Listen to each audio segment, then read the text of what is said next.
আজকে রান্না করব মুরগির মাংসের চামড়া গিলা কলিজা দিয়ে লাউ তরকারি।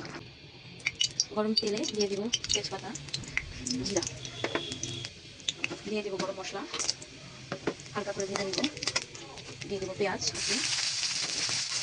হালকা লাল করে ভেজে নেব। পেঁয়াজ ভাজা হয়ে গেছে, দিয়ে দেবো বাটা মশলা, পেঁয়াজ, আদা, রসুন বাটা একসঙ্গে সব দিয়ে দেবো। সব একসঙ্গে কষিয়ে নিব ভালোভাবে।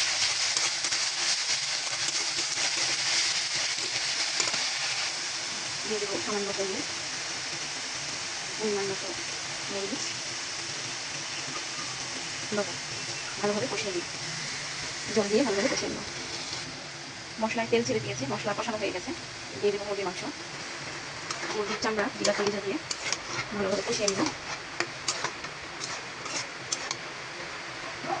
কষানো হয়ে গেছে, সিদ্ধ হওয়ার জন্য দিয়ে দেবো গরম পানি। মাংস কষানো হয়ে গেছে, সিদ্ধ হয়ে গেছে, দিয়ে দেবো লাউ কষিয়ে নেব।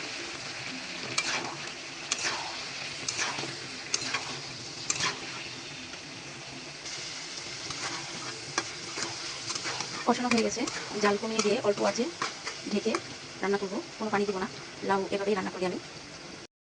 লাউ থেকে যে জল ছেড়ে দিয়েছে তাতে মাংস হয়ে গেছে, রান্না কমপ্লিট। দিয়ে দিব জিরাগুলো আর সামান্য গরম মশলাগুলো দিয়ে নামিয়ে নেব। এই তো আমার রান্না হয়ে গেছে।